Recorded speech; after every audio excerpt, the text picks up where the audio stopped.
I'm so excited that we have Innovate Digital Solutions as a sponsor of heCast this season.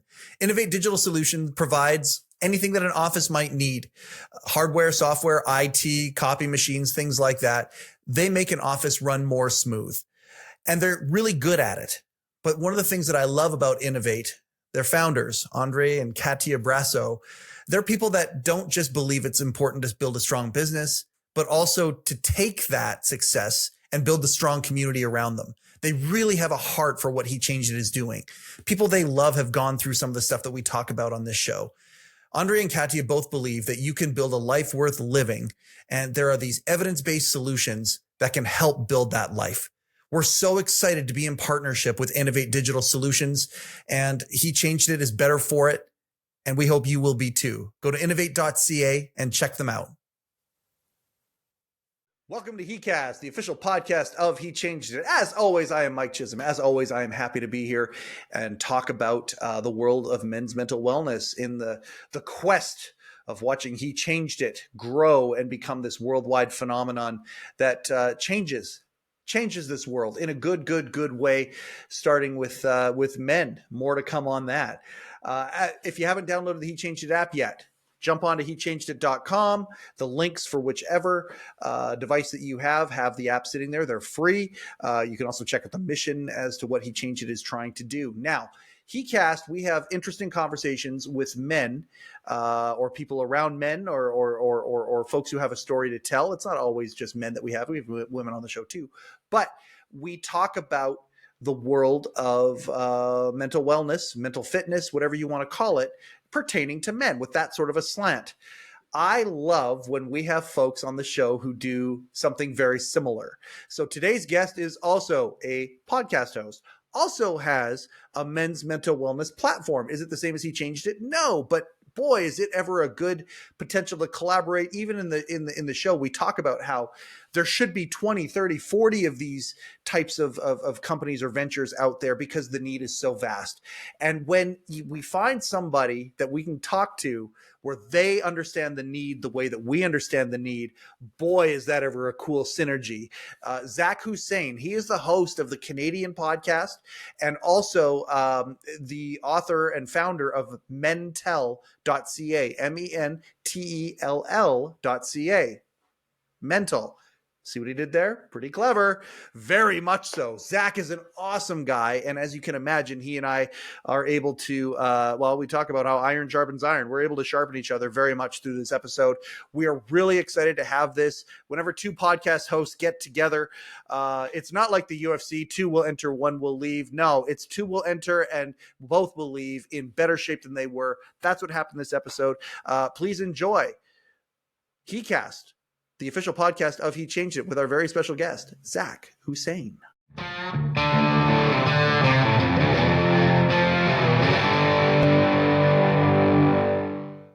Zak, I am so excited that you are on here with us today on heCast for a couple of reasons. Number one, you are, really the overarching thing is you're a foxhole buddy.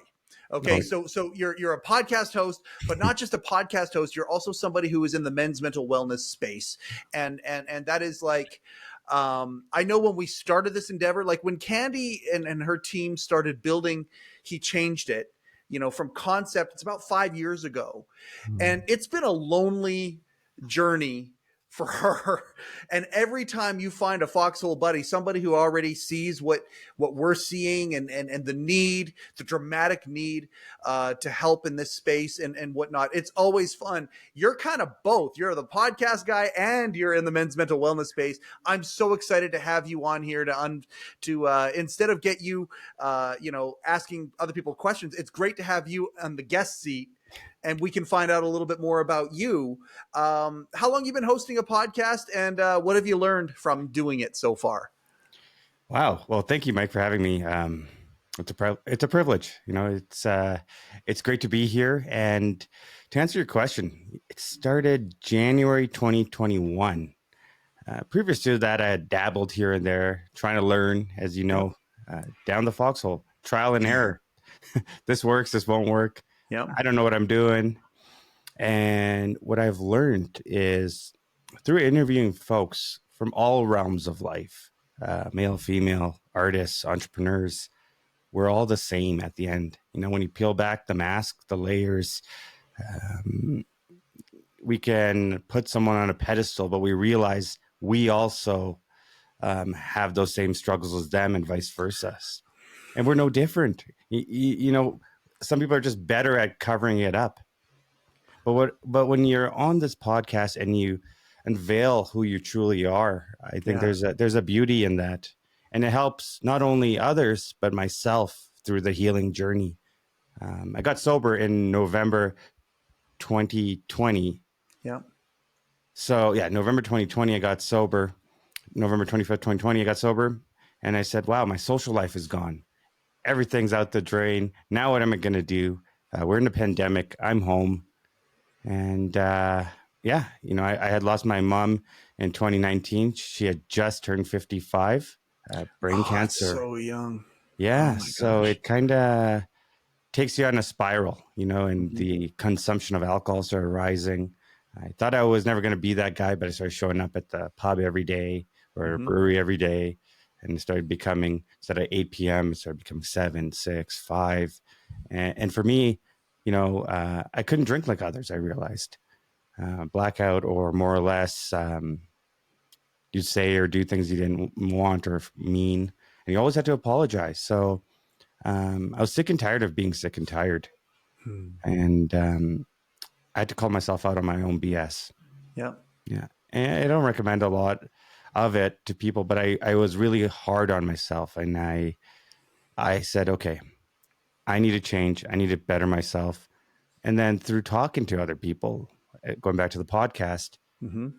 I realized I was not the only one that ever struggled. Others did as well, in different realms. And Yep. struggle is not something that I want to put up there as something that we should all like enjoy and stuff. It's the reality of our lives. Yeah, we It's don't aspire to struggle, but it is an actual reality. We Mhm. are going to struggle at some point, whatever level it's at. So we don't aspire for it, but we need to learn how to deal with it when it does happen. Yeah, and then I didn't have the tools. You know, I Yeah. didn't have them. But what I realized through the process was during the pandemic when I started going online because there was nobody meeting in person. Hmm. I don't know anybody in programs like AA and all of that. And I Googled it for the first time. I'd seen AA in a movie once. Hmm. So I was like, wow, I'm here. And I, you know, 10 p.m. every night would go to this thing and I started finding some great people around. And then you realize that you weren't alone.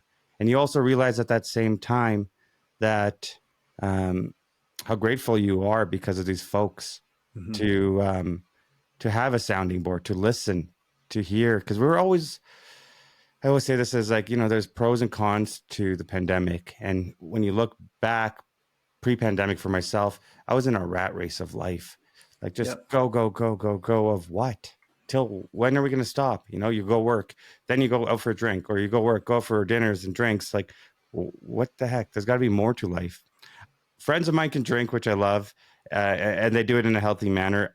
I just took it to the next level. So I realized I needed to change. And the podcast has been healing. And then obviously starting MenTELL was healing and various Yeah. other projects that I like to work on because I think I'm a creative person. You know, like I've always loved art. I've always liked building things from nothing. So I'll try things, I'll fail at them, but that is the beauty in life is you got to keep trying, get back up on the horse and go again. You know, the painting behind me is one of them I do. And it's just abstract doodling. But for me, it's healing, especially in our bleak winters of Alberta here. Sometimes, Hmm. you know, there's no color. So how do I keep this sane? Yep. And I obviously my dog.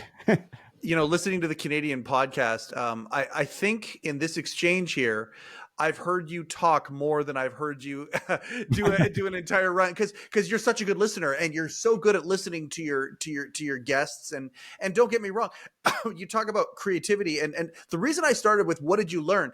I'm so excited to go back and forth with you and to talk about podcasting. Like again, it's that old saying: a fisherman can always recognize another fisherman. And even if they're just meeting each other for the first time, the moment they talk about that commonality of fishing, time can go by like that.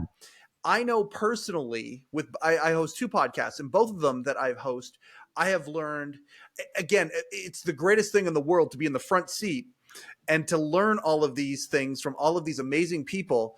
And I love the fact that the thing that you came out with before we got into any of the specifics of things or whatever, cold out of the gate, the fact that you're not alone. And boy, what a silver bullet that is! I can't even I can't emphasize that enough with what HeChangedIt is doing, and all of the pain points and research that the team has done as they're building this app, and this culture within the app, and heCast and all of that. The idea of the reality that so many men out there think that they're the only ones who are struggling, and there's embarrassment or shame even, and these feelings of let's dig it down, bury it down, don't talk about it. But the moment you start talking about it, the exact opposite of what the fear of not talking about it has occurs, and suddenly you realize, oh, there's freedom here, and there's optimism, and there's hope, and there's all of these amazing things. I love that is the thing that you have learned from a personal perspective, obviously with your journey.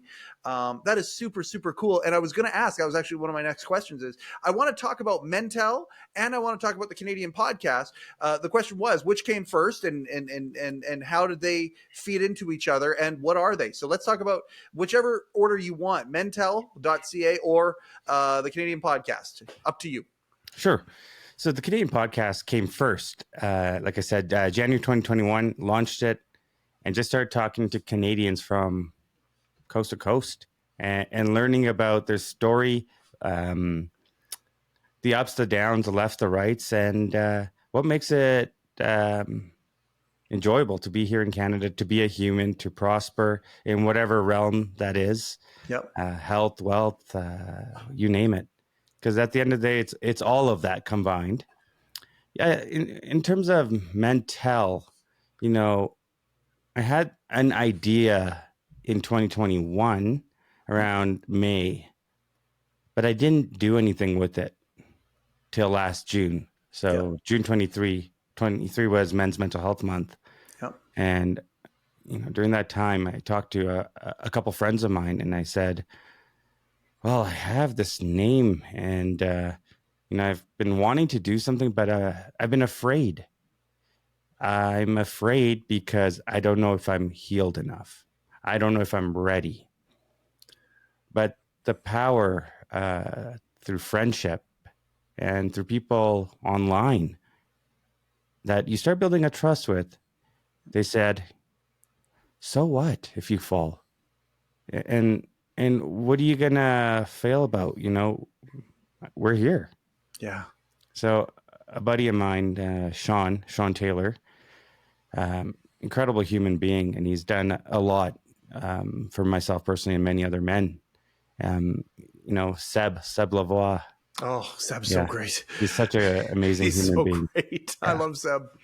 So, Yeah. you get these gents to come around, and you realize, wow, like, hey, you guys are tough as nails. You guys do some crazy things that folks like myself have never even thought are possible. Mm-hmm. To know that you have hope in me, or will do this with me, it gave me some sense of I'm going to be okay to take the step. And you know how incredible it was to see men from all across the country, from all walks of life, come out and say a favorite book, a favorite quote, or an exercise or an activity they enjoy doing for their mental health. Yep. We can all talk about our crappy times, and there's a time and place for that. Sure. Or what if we kind of compartmentalized it in a way to say is, let's focus on the good to inspire each other. Because again, we can go to the dark sides. We all have it, the demons, the dragons, whatever you want to call it. But how can David fight Goliath? Well, it's through community. It's through people like you and I. It's through people like Seb, Sean, Satch. There's so many of them. The list goes on. Yeah. I love hearing that, and it's fantastic. I want to go into a little bit more about what MenTELL is. Sure. For now, MenTELL is a place that just brings positivity to men. Yep. Uh, it starts from quotes. It starts from what books you like to read, sharing things, a video of inspiration. But every June, we hope to kind of amplify it a bit and bring a message out further. Mm-hmm. Again, it goes back to 3 or 4 things. What are you doing for your mental health? Share it with somebody. If you don't want to go on social media, that's fine. Talk to your brother, your neighbor, your friend. Yep. I don't care, but get out there, start speaking, not just for yourself, but for others, because those folks struggle in silence. I struggled in silence for so many years until I realized I wasn't alone. And it's that Yeah. cliche. You keep hearing it, you're not alone. You're not alone. And I was like, whatever, I am. People won't understand me. They don't get it. I stopped drinking, Mike, and I started getting a sensation a couple of days actually into my sobriety. I've never gone back, thankfully, knock on wood. But I could start feeling this in my hands, my face, and I realized the boy that got covered up with all the masks, all the layers, all the Yep. ego, the pride, the other people's thoughts, their opinions, their energy. Yep. And it sounds hoaxy pokesy, but you got to declutter that stuff. And I have this picture over there it was in 1995. My mom and dad framed it. It was I love orca whales, like killer whales. So I used to love that movie Free Willy. So I kind of made a really childlike drawing of it, and it's painted or it's framed right here. But it just reminds you of things that you once did as a child that I started tapping back into, which was art. I enjoyed it. It was my escape, going in your room and coloring. I loved it. So going back to the childhood things felt good to me. Mm-hmm. And someone that loved being out in nature or walking through forests or fishing, and to see them go back to the things they love, there's peace in it all. But we Yep. think it's I outgrew it. I outgrew it. No, you just abandoned it. You abandoned yourself, because I abandoned me for a long time. Yep. Yeah. That introspective work that so many men out there don't do.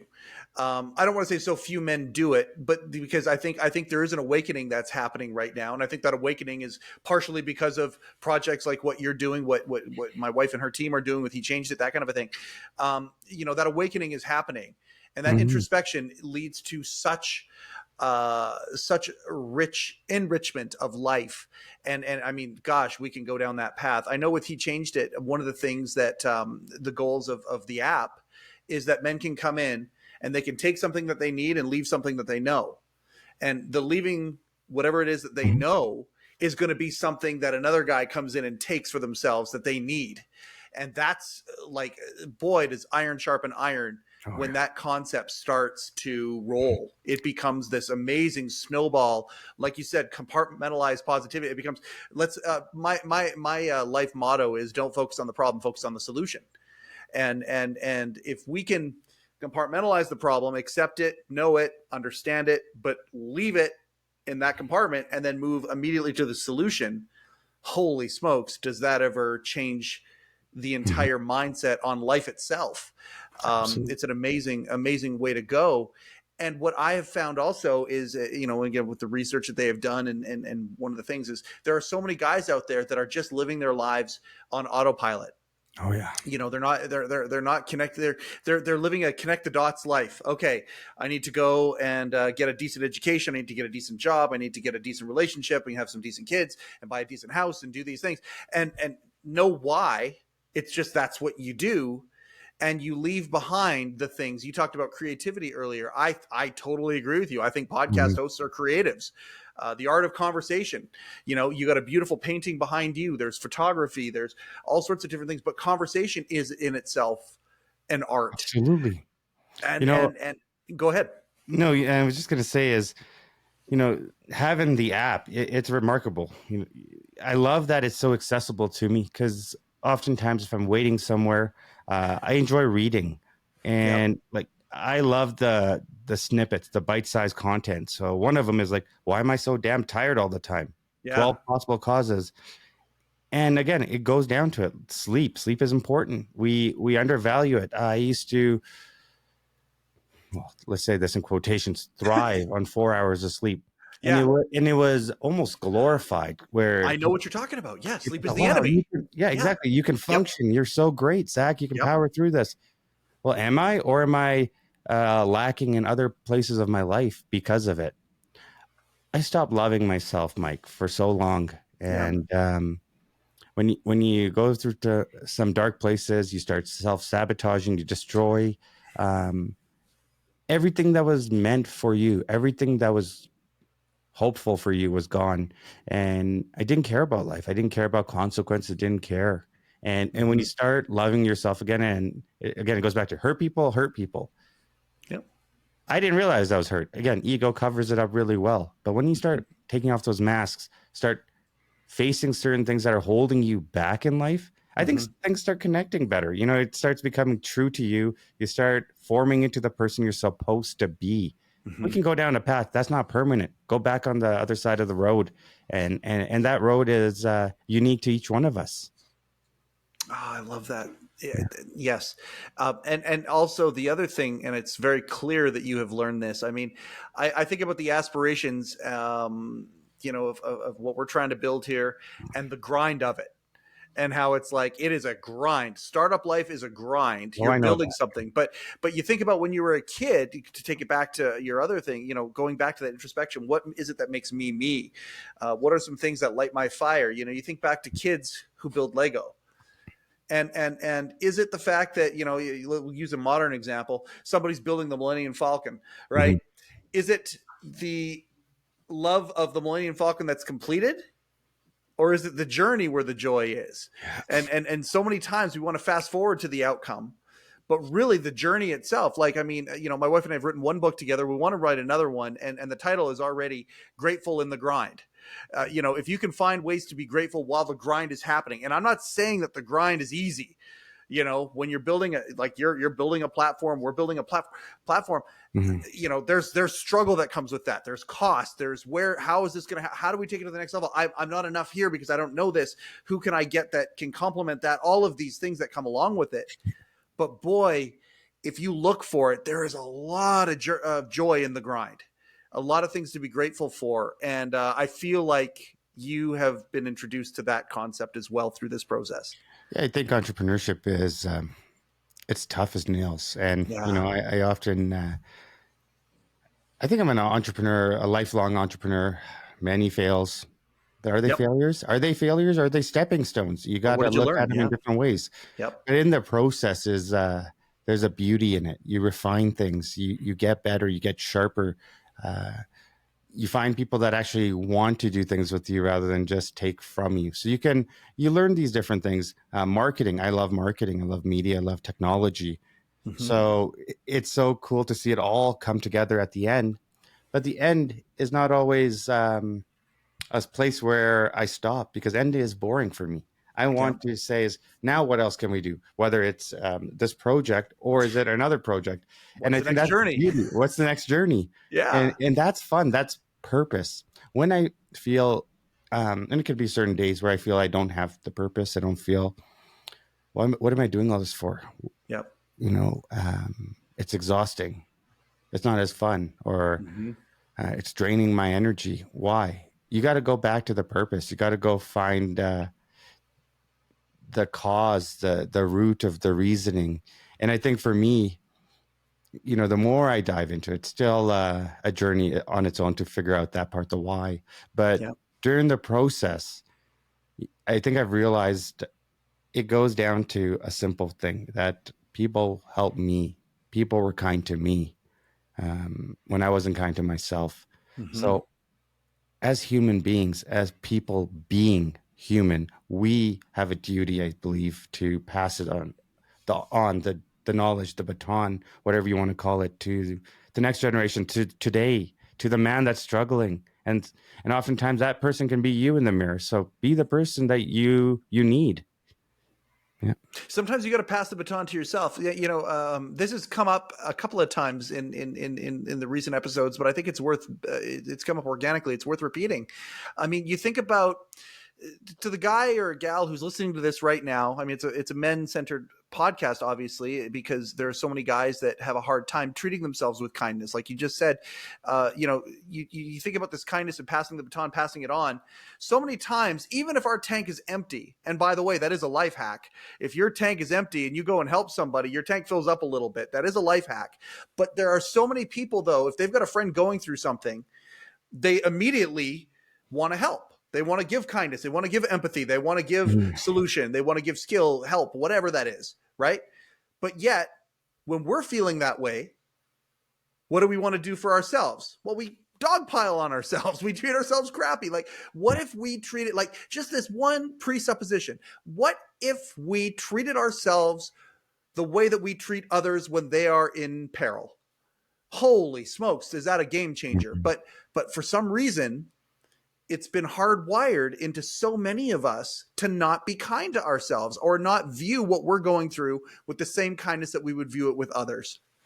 You know, I the day I stopped drinking, I woke up and I was on the floor. I was like, I'm here, because I looked at myself in the mirror while I was drinking alone at home, and I was over. I was done with life. I was like, drink till you're out. There's no need. Like, mom's gone, my pillar. I'm first generation Canadian. I came from East Africa, came here at 4 months old. And I have a journey there. I have to go back to see one day. I've never gone, and I need to face certain things. There's missing parts of my life that I don't know, and I want to learn. And it's more about just, where did we begin? Maybe it's for another conversation on that part, but no way, man. I'm going down that rabbit hole. Is the idea of that exciting, or is it daunting? Is there fear attached to it because some of those blank spots may have some not so nice things? Like, when you think about that, Zach, like, you think, okay, I've got some blanks in my life. East Africa, that's where it is. I got to go and I got to figure out some of these blanks and fill in some of these blanks. Is that exciting or perilous to you, or a combination of both? I think it's a bit of both, but I think it's such a personal journey. I think it's going to your root, it's going to your being, it's all the things you've always searched for, longed for, and it's going to be interesting to be able to go do that. When I think about things like that, often when I was younger, I'd cry.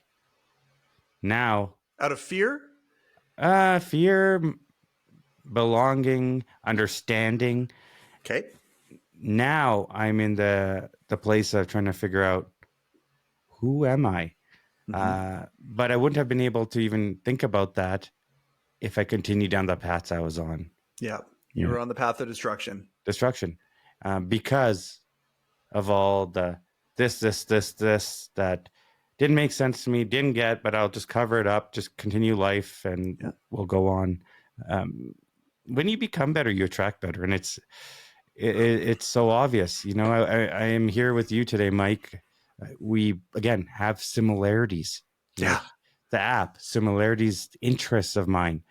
You asked me that a few years ago, I'd be like, whatever, cool, like, awesome. Yeah. Like, it wouldn't matter to me, but I was not there won the Flames yet. game last night. It would have been so surfacey. Yeah. And the surface is where so many people live. But the good stuff is under the surface. I have found anyway. I mean, there are some people who can, I'm not trying to ostracize people who just enjoy the process of living life on the surface. There are people who do that. They find joy doing that. Yeah. And there are people that I envy with that sometimes. It's like, oh man, I wish I could keep it so simple the way that, you keep it so simple. But that being said, I have found that the introspective journey, boy, this journey that you're talking about, this personal journey of finding out who you are basically through the past and through, some of these other things that are part of your DNA that we don't even understand right now because it's a generational thing. And how is that going to compute with you as a first generation Canadian when you see that stuff? That I'm excited for you for that, but not expecting that it's all going to be roses and whatnot, but there's going to be a lot of amazing learnings that is going to lead to amazing insights, it will lead to joy, whatever that is. But then the understanding of who you are, what a phenomenal what a phenomenal opportunity you have in Mhm. front of you. And I hope that every guy out there can figure out what their version of that opportunity is. Absolutely. There's a book by Deepak Chopra, and can't remember the other two authors, Marianne. It's called The Shadow Effect. And basically, it's talking about our shadow. It's the dark side. It's the things that we walk around with, that shadow behind us, we ignore. We never look at face. When you open up the trunk, the chest, and you look inside and you start peeling back and grabbing some of that stuff, it's scary. Mm-hmm. You know, you feel like you're gonna break. You feel like you're gonna it's I don't know how to describe that feeling, but you just need to close that chest right away at some days, some moments. Yeah. But when you feel brave and you're not as scared as you once were, Yeah. and you start grabbing it little by little, there's some sort of inner confidence that happens, and that's not the ego. That's that smile from within that makes you happy, and you pat yourself on the back, you know, figuratively or Yeah. literally, but you feel good and you're like, wow, I was able to do that. You know, sometimes I write lists. I'm old school, so if I have things to do, tasks to do, I write it on a piece of paper. Yep. You know, we have all the tech now, but I'm still just that guy. Yep. And when it comes to that, I'll sometimes write lists of things maybe that are micro, nothing big. Like, hey, Zach, take the garbage out. Hey, Zach, go laundry, fold your clothes, do this. Like the little things in between. And you get that Mhm. done and you take that highlighter and you cross it out. Man, Mike, that feels amazing. It And creates momentum. Even the little momentum. things start to create momentum. Yeah. We always think, well, that big goal, that big vision, he changed it's got to be on the TSX. Yeah. Well, hopefully, yes, we Yeah. want that Yeah. because, you know, bigger means greater impact. Yeah. But at the same time, it's all in the process. Again, it goes back to that the micro steps, daily, minute by minute, you know, how we're moving, how we're achieving things. It's interesting to see that. There's things out there like the mental health foundations, Canadian Mental Health, which are great. Yeah, Bell they're Let's partnered. Talk. They're partnered with Yep. HeChangedIt. Hmm. It's tough to talk course is Canadian Mental Health Yes, it Association is. Yeah. course that's developed for HeChangedIt. And then there's Bell Let's Talk. But when it comes to Yes. Bell Let's Talk, they're great. However, it's only one day. And sometimes I think the general population does it for the social status of saying, wow, I checked off the box of doing it. I think Yeah, you it's like gotta Earth Day. exactly, right? I recycled on Earth Day. All right. Well. Yeah. But I think it comes back to your core being. Is it instilled in your daily routine, into your daily mindset of Mhm. 1% better, you know, just getting better daily. Yeah. Well, and I look at MenTELL. I look at what HeChangedIt is doing, and you know, we look at something like Bell Let's Talk Day. Thank you for the awareness. How can we hardwire application into that awareness?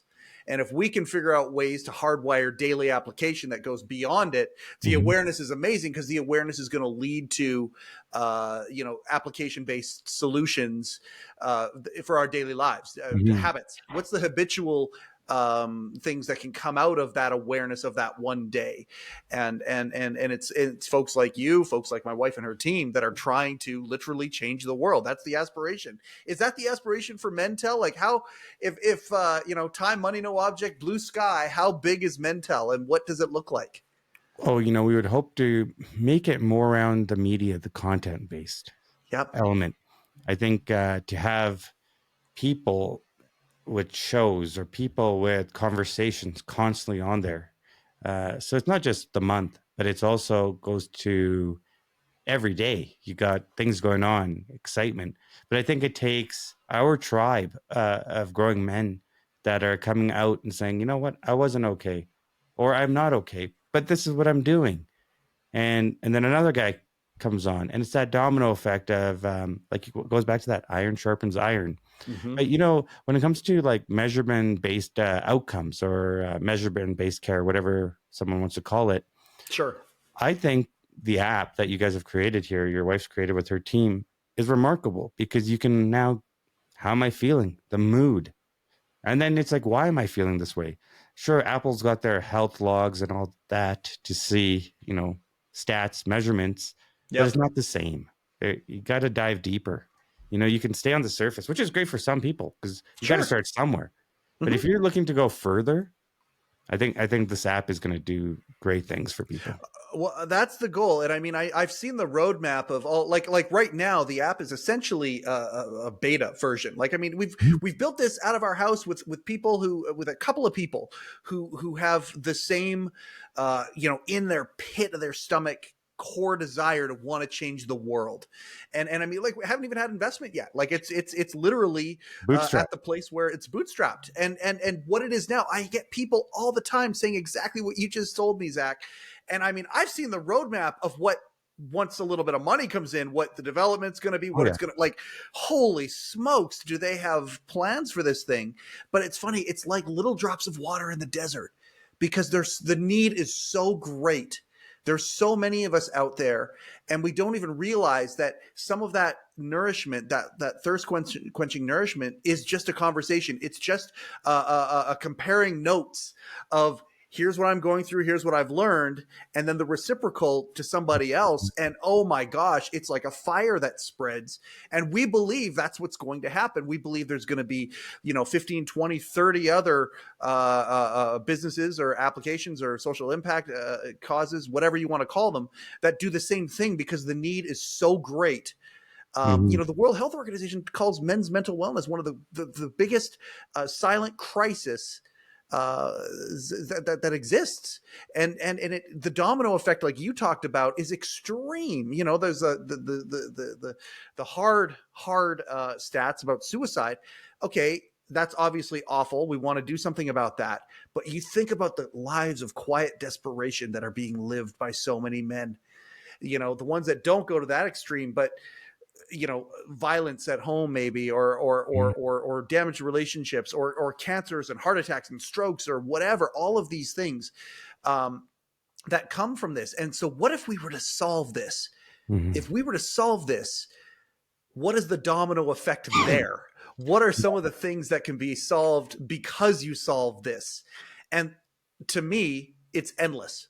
To me, that domino string never ever ends. If that, and that, it starts with what we're all doing. And I love that we're linking arms with you guys. Mike. I can't wait for a time where MenTELL is going to do something, and it gets highlighted within the He Changed It world, and we go on to other levels of iron sharpening iron. Mm-hmm.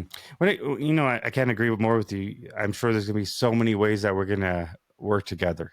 Yeah. There's, I, Collaboration kicks the crap out of competition. That's how I oh see it. gosh, yeah. And, I feel in the men's mental health space, people talk about it, but again, it's one of those things that's so taboo. It's so, um, it's kind of odd. It's kind of weird. Like, It's stigmatized. It totally well, is. it 100% is. And, I know friends of mine that, when I'm talking about mental, Mhm. childhood friends or people I've known, but they won't like it because maybe someone at work will see it and they are in corporate Calgary or wherever. Yep. They're like, well, I don't want to agree with that, but I know they struggle.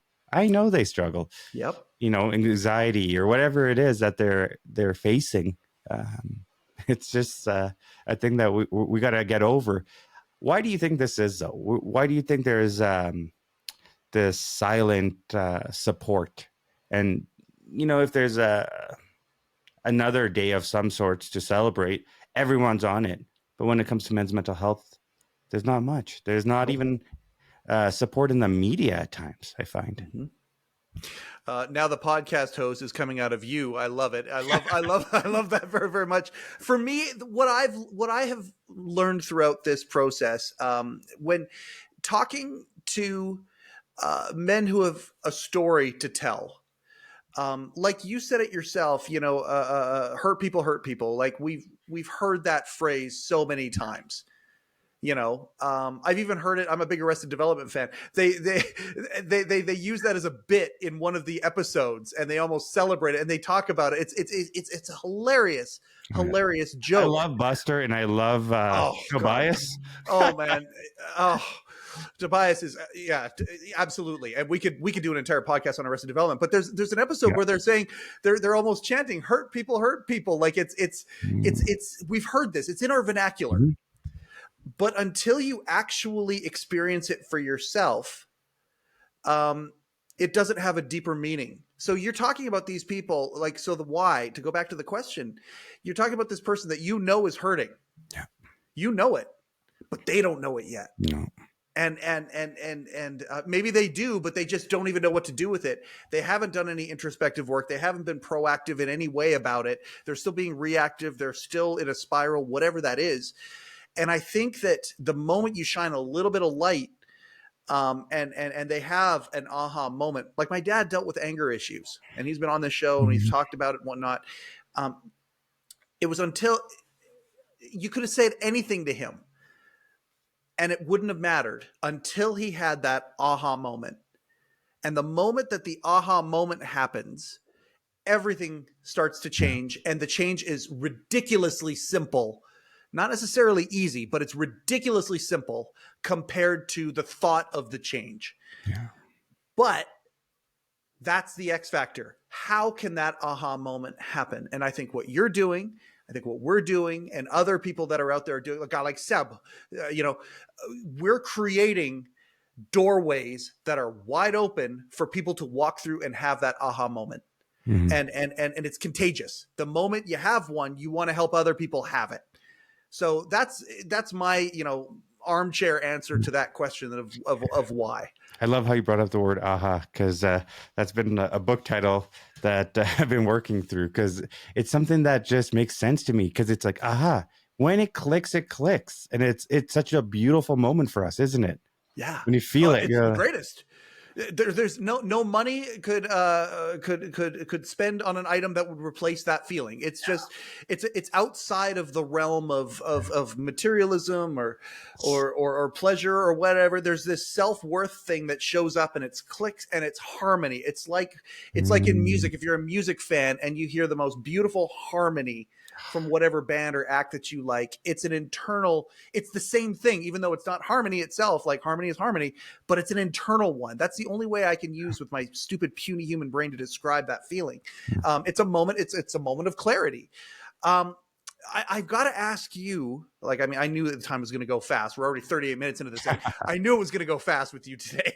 I got to ask you, because I'm captivated by the idea of you just going around and the Canadian podcast and just talking about different Canadians and their stories, MenTELL, seeing some of these very more specific stories that are there.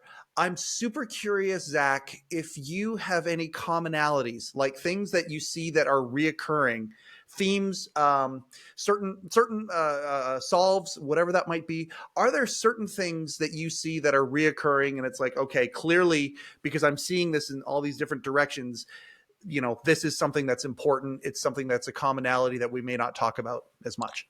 Absolutely. I think some of the unlocks in this is movement. We can stay still, we can work, we can do all these things, but getting outside, letting that sun beam down on you, just that feeling, breathing in the air of Mother Nature, all of this, there's something liberating, and it goes to that inner smile. It brings me joy. I didn't understand it for so long. I was like, whatever, it's a waste of time. Just got to work. And when you take that moment of pause, there's beauty around. I think the other fact is that community helps. Talking helps. And it's not even about talking about problems. What about the good times? What about just communicating? We're so connected today with our phones, yet we're disconnected. Mm-hmm. It's so easy to get trapped in our phones and into our emails. But to have these conversations, obviously it'd be nice to be in person with you, but we're still able to talk, and it's great. It's powerful. It works. Yep. When it comes to this, we brought it up today. Iron sharpens iron. For the listeners, what does that mean, Mike? So I love that saying. It's rooted in a few different philosophical spots, biblical. It's in a few different spots, but I think about iron sharpening iron, and if you were to explicate that, and by the way, I have noticed that the podcast host has come out again, and you're asking me the question, but we'll let it slide again. But you got two pieces of iron. Oh yeah. And when they clash, when they mix, when they rub up against themselves, the friction, all of that, Yeah. there's a process that happens there, and it's loud and it's hot. It creates sparks. It creates noise. It's sort of violent almost, even when you think about it. But at the end of the process, both pieces of iron are left better than when that process started. These pieces of iron have sharpened each other, and they've gotten to a place where now they are better off because they've interacted with each other. And to me, that's kind of the crust of what I feel about the iron sharpens iron analogy. What does it mean to you? It's very similar. It's the spark for me. That's where I look. It's Yes. again, it goes back to collaboration. It goes back to finding your tribe. It goes back to whatever it is. But when you get that spark, and that could be that aha moment we're talking about as well, when it comes to collaboration, that things are moving, things are igniting. And again, when MenTELL comes together with you guys, and there's this spark, I already can think of so many ideas. Maybe it goes back to the creativity side. But there's so many platforms out there. I don't think we need another social media platform. You know, what we need is content for people, quality content. Somebody that's not trying to, at the end of this, say is, buy my $20,000 package for to get better. I think it's not in that. Again, the content is the outcome. There's no outcome from the content. The content itself is the outcome. Mm-hmm. Just like the journey is where you find the joy. It's the same thing. Yes. Could not agree more. A lot of people talk about destination, and of course destination matters wherever you're heading, figuratively or literally. But why do you think men, specifically because this is a conversation we're having, struggle in the process, in the journey? Not I think it's daunting to many people. I think they fear the journey. So you talk about sobriety with you. I think before you had your moment when you woke up and you said, "I'm sick and tired of being sick and tired," 3 weeks before, even if somebody would have suggested to you, or you would have thought about the journey of becoming sober, you should have been like, "Get the hell out of here!" Like, oh God, get out of here! I don't want to. Right? You know how many people told me, "Zach, stop drinking. Slow down. Slow down." It's what are you doing? How'd that go over? One day sober, and then the next day, I won't even call it sober because I'm like, oh, okay, fine, for a day I won't drink, or 2 days. But then guess what? Friday comes around. Well, let's go out. Yeah.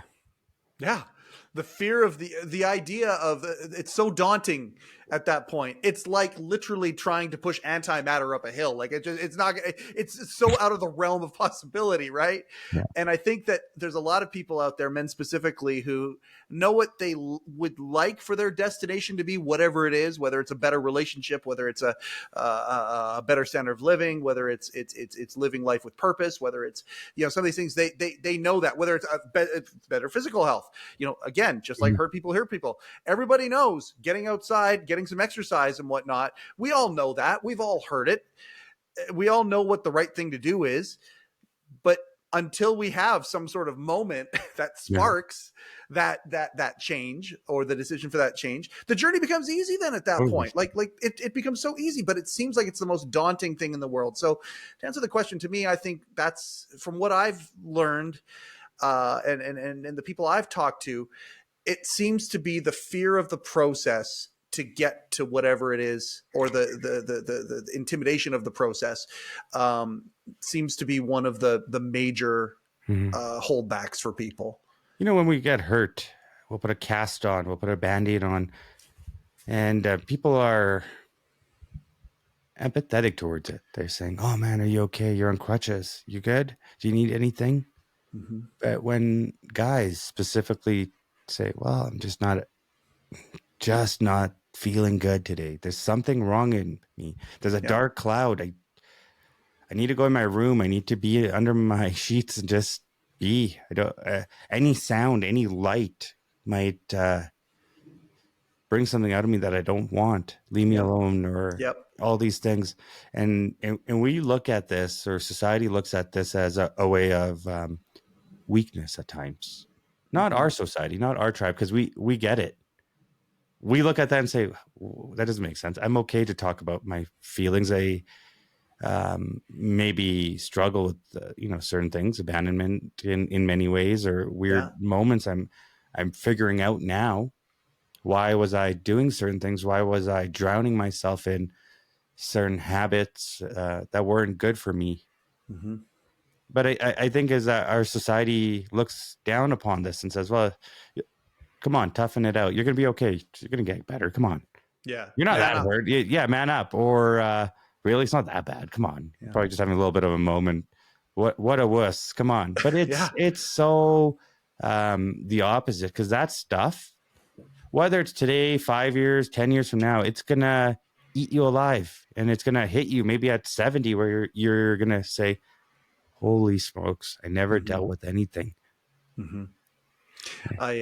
It's so funny you mentioned that. I haven't mentioned it in season 2 so far. So for the He Changed It people, this is okay. They're going to roll their eyes a little bit. In season 1 is like 110 episodes we put out or whatever. Nice. And I mentioned it a bunch of times, but this is the first time in season 2. And I think we've done 10 or 15 of these things already for season 2. And I haven't mentioned it. One of the little side goals that He Changed It has is we want to take a phrase back and repurpose a phrase, and the phrase is man up.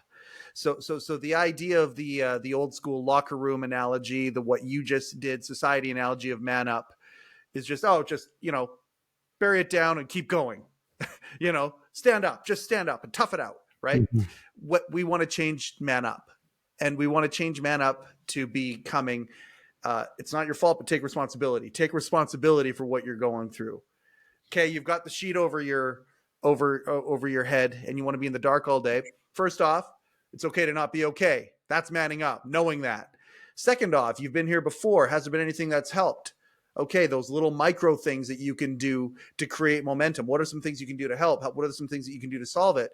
But full on acceptance of where you're at, responsibility, even if it's not your fault, responsibility of where you're at, and say, this is my responsibility to do something about it.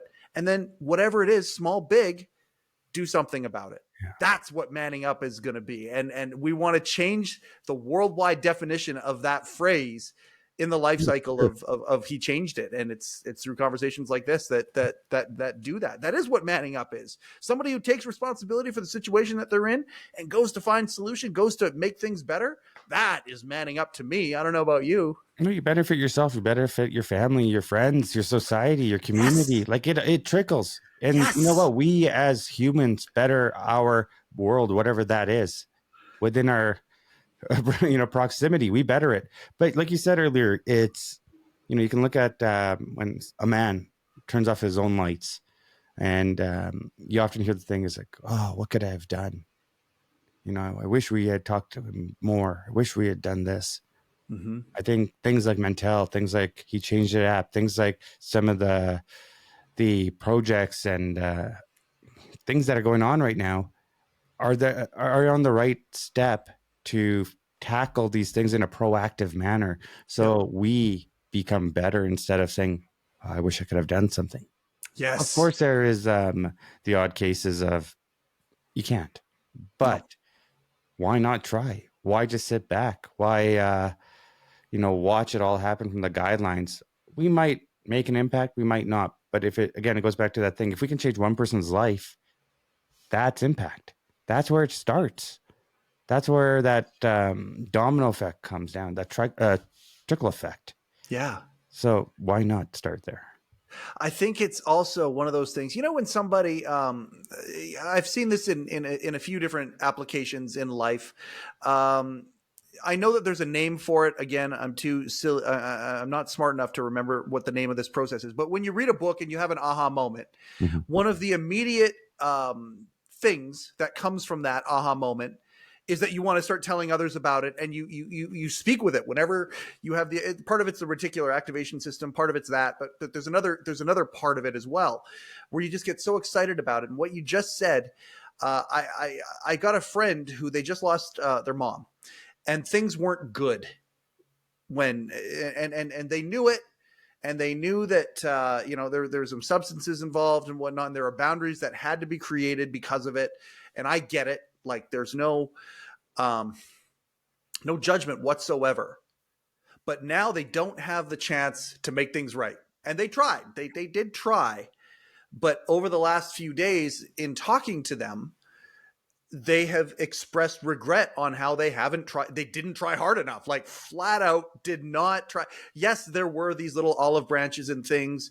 There was proactivity with the boundaries that had to be created. But at the same time, now that she unexpectedly passed away, they are facing the fact that no, I didn't do what I could have done. If I would have known that, in March of 2024, that was it, curtains, she's gone. I would have acted very differently in December of 2023 or whatever, perspective changes. And I think that one of the things that we have that is a disconnect is there's so many guys that are in the dark right now. And those of us that are having these moments and these things are so excited with that knowledge going, okay, we want to show you. And we got to figure out that balance of how to do it without, to do it more effectively, I guess. And I think it's through conversations like this that do it. I honestly do. I think that's one of the silver bullets. If you shove it down someone's throat, it's a no. Like I said, stop drinking. Okay, well, you stop doing this. Don't tell me what to do, kind of a thing. Yep. But if they take it at their own pace and, start hearing certain things, micro content, micro drips of this element of positivity, inspiration, and it's healthy inspiration. That's the thing. It's not trying to sell you something. We're not trying to tell you to do this because we want you to buy this. Obviously, there's sustainability in certain things, but that's not the goal here. No. When we look at technology like the app that you guys have created here, how do you think it would benefit someone and someone to take action on, I guess, behavioral actions? So punching in how they're feeling, because that's a scary step. That itself is a scary step. And you know what? No one's around when you're doing it. You're doing it on your phone. But to say, how am I feeling? Oh, do I really want to say I'm feeling sad today? Because, when you start feeling sad, you start adding more things to why I'm feeling sad. When you're feeling happy, you're thinking, well, it's because of this, this, this. So how does someone take that first step to start putting it in, that inner strength to do so? Well, I think you're exactly right. I mean, with the app, one of the little isms that Candy and the team talk about all the time is prevention in your pocket. The idea that, and that spawned from early on in the R&D of this thing, the research part of the R&D.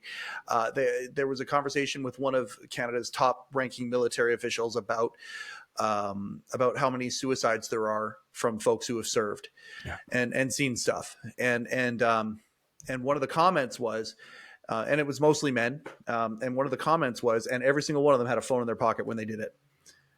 And that was the idea of support for HeChangedIt, going, what you guys are doing is not just noble, it's needed, but it's also has the potential to be extremely effective, because again, we are creating our relationships with these devices. We're creating, a bond with these things. Well, if that's the case, then there's a personal way right there that you can start taking some of these micro steps. Again, going into the app and saying, how am I feeling today? For some, it might be a huge admission to say that you're sad, but you're doing it personally. You're not doing it where anybody else is going to see it. There's no, and there's also, and men do like solutions. Men do like to fix things. Famously, the men-woman dynamic is the woman is talking and the men's trying to fix everything when really we should just be listening and learning. Men tend to want to fix things. And so I'm feeling sad, and suddenly there's a little solve that pops up, a micro solve like you've talked about. I think that's where it starts. Absolutely. And I think these little things, and so that's the question I was going to actually ask you. When you were in the throes of drinking, what could somebody have said to you? Obviously, the aha moment's not going to come until it comes. But are there ways, looking back, that somebody could have said something to you that would have been effective during that time? Was it just the idea of unconditional love? Hey, man, I love you no matter what. No. Whether you're drinking or not. Like, is there anything that anybody could have said at that point that would have got through to you? I think maybe a story. And I think There you that's where go. the podcasting happens. It's a story of somebody um, where they ended up and what they lost. What they lost is not only money, it's not only family, it's themselves. The spirit, the human spirit, losing that is something I probably would have looked deeply into. And, that bug would have, or pill would have slowly started A growing. seed would have been planted. It's a little bit of food for some thought Yeah. that may or may not come now, may come later. But okay, so store. Oh, I love that, and Hmm. I think that that is something that a lot of people could identify with. Yeah. Here's what I learned, and again, that goes back to the idea of take something that you need, leave something that you know, Mhm. and yeah, that's a yeah, Yeah, I it dig worked. I that. mean, it worked for me. It goes back to again your childhood things. What worked for you? What resonated with you? For me, one of my favorite times were sitting in that circle and the teacher reading you a book, Mhm. storytelling. I love I that. love that time. So as you get older, now you're doing the podcasting, you're reading books, you're learning. Hmm. In a time where there's so much content thrown at us, so that's the other thing. It's an information overload, and it can Hmm. get exhausting, Mike. Hmm. What have you done to kind of siphon or add layers, filters in so you can only get the things you need and not just get bombarded? The emails, the Hmm. DMs, Hmm. text messages, it's everywhere. Well, and as success comes, it only gets greater. I've got a few like really high level folks that are influences of mine that I'm aspiring to be in many respects, or at least emulate. Yeah. And For I the look listener, at who are they, Mike? you know what? Hey, I'll tell you this. If ever I come on the Canadian podcast, okay, Can't wait to I'll have you. tell I'll tell you about and on that show I'll tell you about my other podcast that I host. I'll tell you about the Letterman podcast because I'm chasing a dream actively right now. Like I am unabashedly chasing a dream as hard as I possibly can personally. While Candy and her team are doing this, I want to support them as much as I possibly can. My heart is, of course, attached to it. I love hosting HeCast, just like I know you love hosting Canadian podcasts. Like I do. One of the things that I was shown by so many of these life coaches or counselors or folks who are invested in this is that guys should do some introspective work, figure out a dream that you have, and do something towards that dream. And it doesn't necessarily have to be, again, the analogy I always use hockey because of the Canadian thing. You know, I'm 47 years old. There's no way I'm going to play in the NHL. But I could go and join a beer league. I could learn how to skate. I could, I'm not going to get a recording contract potentially, by the biggest record label in the world, but I could get a guitar, learn 20 chords, and just let it out, whether it's just personal or whatever. So for me, learning about how much I love podcasting through HeCast, I felt like about a year into the process, I felt like I would be a hypocrite if I was hearing these words and I wasn't doing something about it for myself. And I'm a gigantic. So one of the people that one of these people is David Letterman. Yeah. I'm a gigantic David Letterman enthusiast. And there wasn't a Letterman podcast. And my enthusiasm had taken me to the point where I had built a few relationships with folks who had worked for the show and a couple other things. And I was always, as a podcast fan, looking for the Letterman podcast. You talk about all this content that's out there. The beautiful thing about this content, you can find content that you identify with, and you could jump in and be the ride or die of that content. And it's fantastic that we live in this world. It's diluted things, but at the same time, it's created what you've said, the overwhelm, because there's so much out there. But if you know what your heart's content is, you can find content that fills that heart. There wasn't one for Letterman that talks about the behind the scenes of the show, that talks about all that sort of stuff. That doesn't. So I'm like, well, screw it. Okay, I'll host it. And I got permission from somebody who worked for Dave for 32 years. Not permission, but the blessing of, and he's since passed on. It was almost a year since Shecky passed away, and I miss him so much. But he gave me such a gift by saying, "Yeah, go for it, Mike."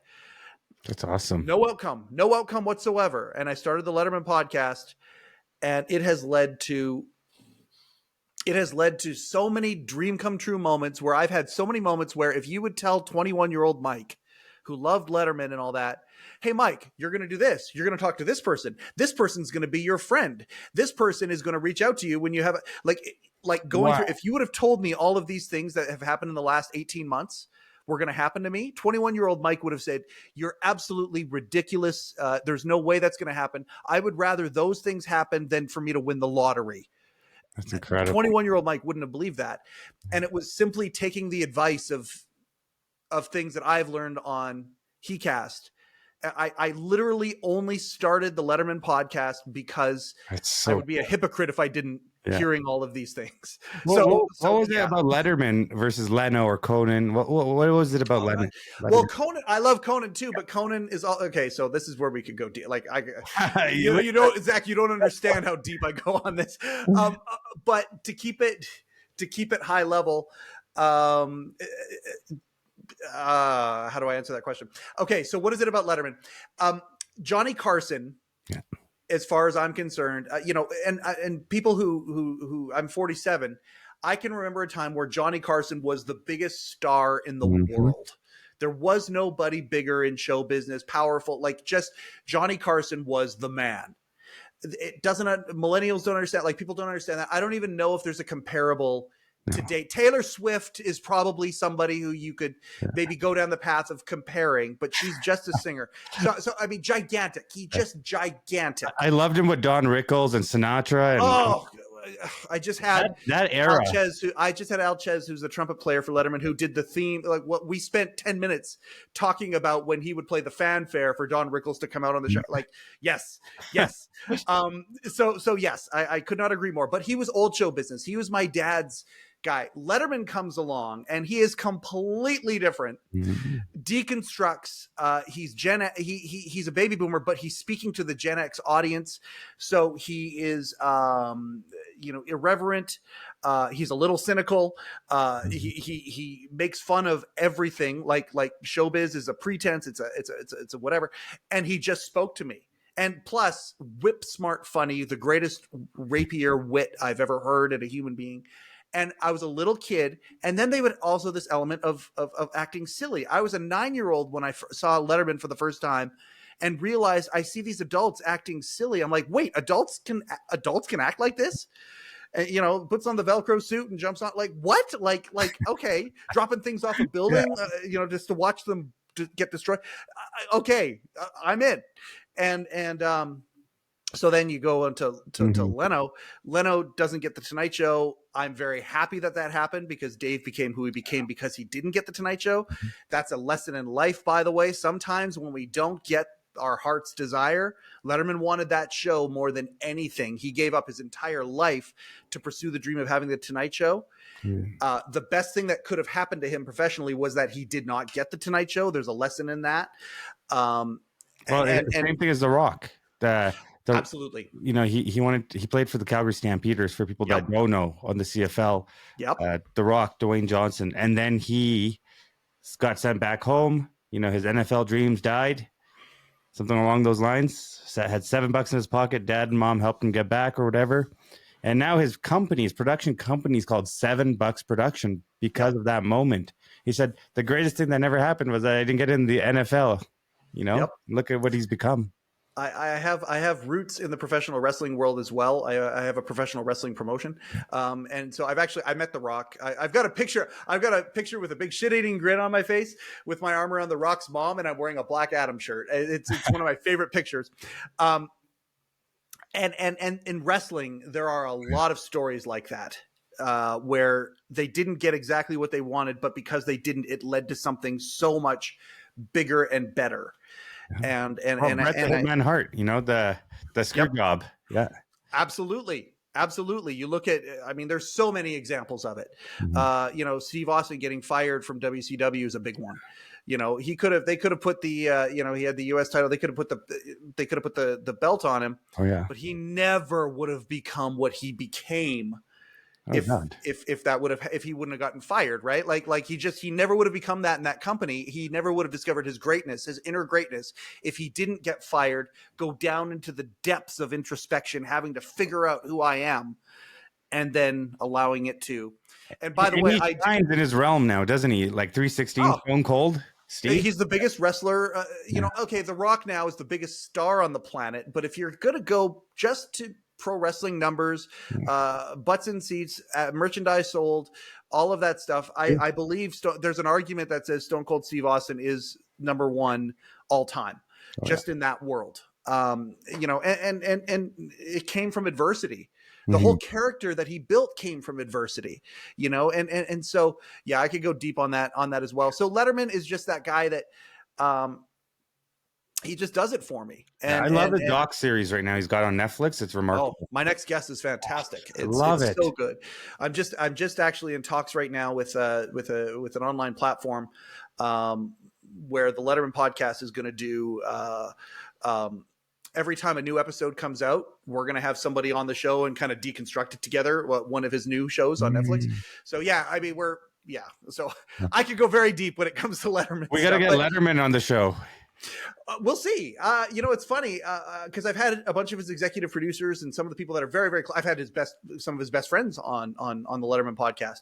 And it's so funny because it's like, okay, now we're getting to the point where, yeah, like, I mean, like I've asked a couple times and they've said no. Like I've got a direct connection already. He's very, very aware of who we are and what we're doing.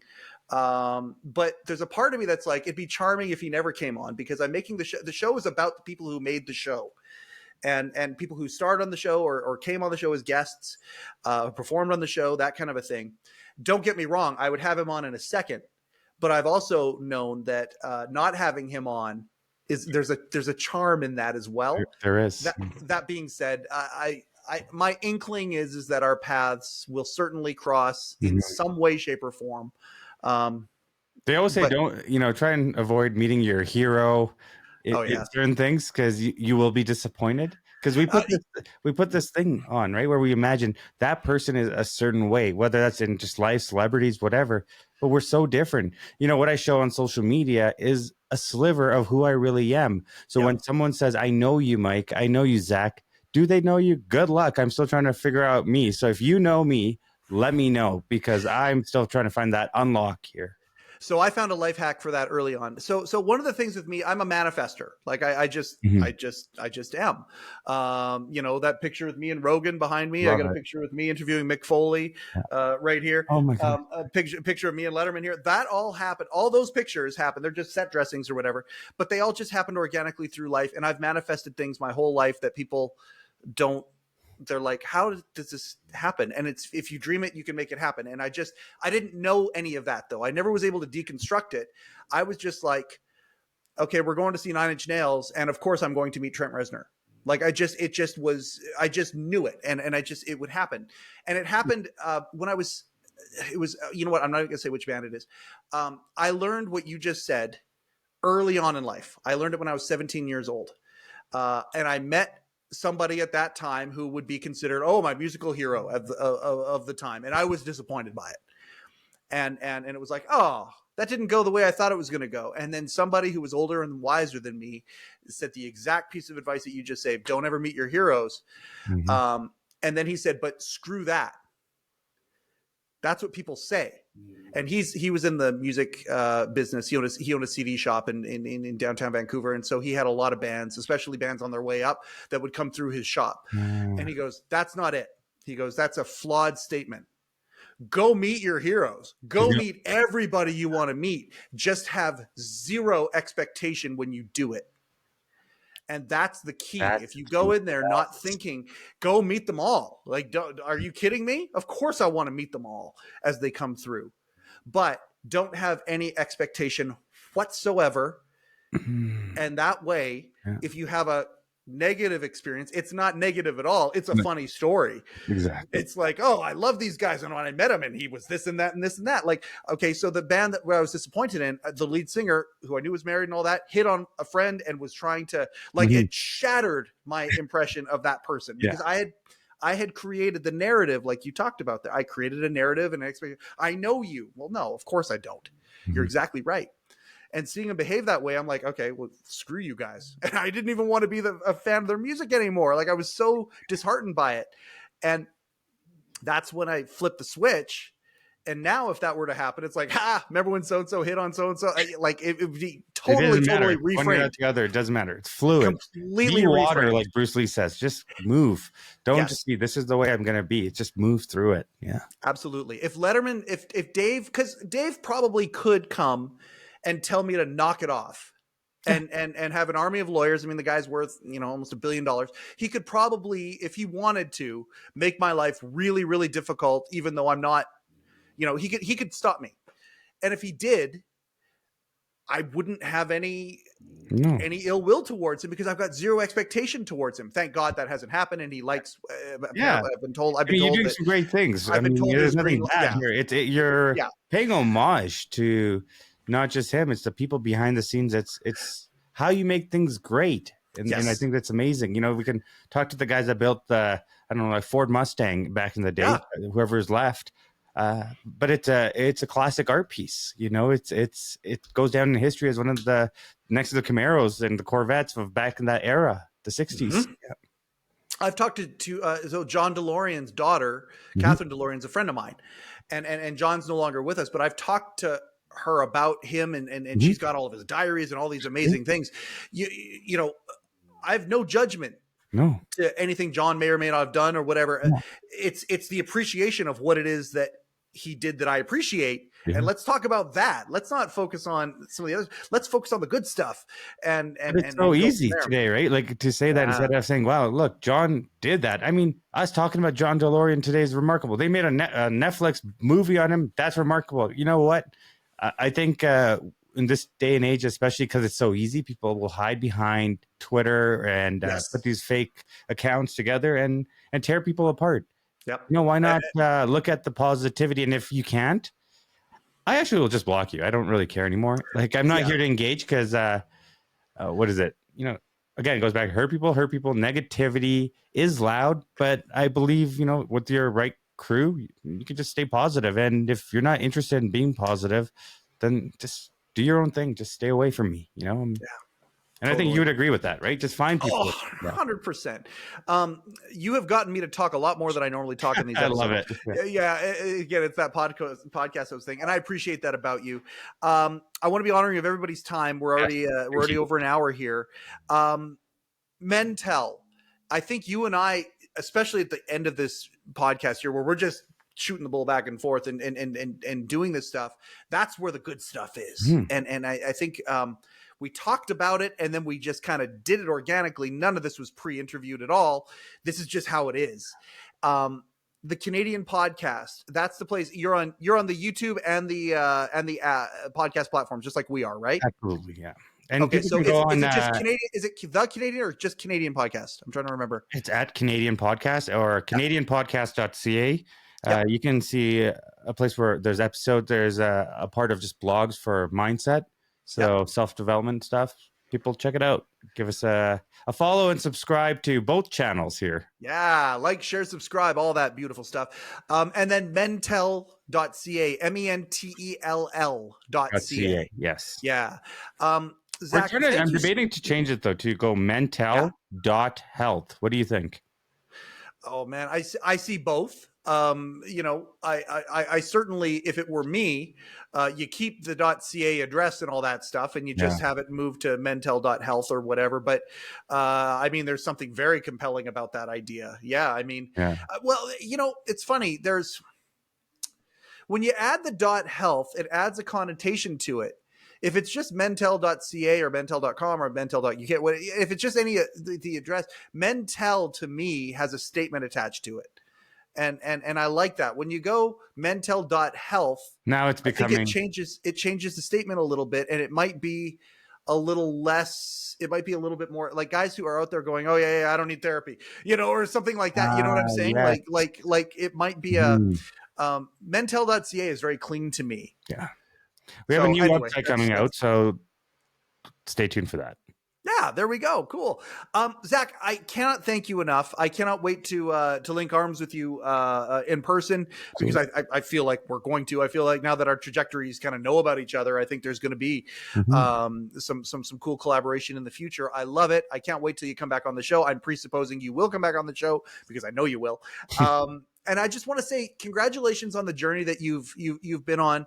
Thank you for the vulnerability and sharing that vulnerability. It's already helped other guys, and the conversation that we had today are going to help other guys. So thank you so much for that. I'm going to shoot a real quick outro here. Thanks, Mike. And then we'll say our goodbye privately if that's okay. Perfect. Okay. That's why we do the show, everybody. That's it right there. I love hosting this show so much. The commonalities of what we have out there. And unfortunately, some of those commonalities are under the surface a little bit. And that's the purpose of heCast.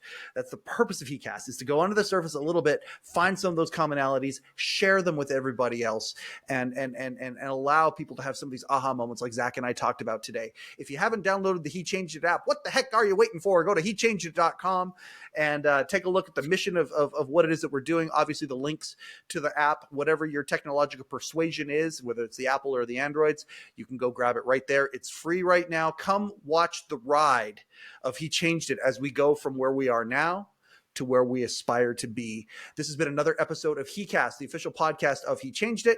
My name is Mike Chisholm. Go change something. All right. Woo! I'm fired up.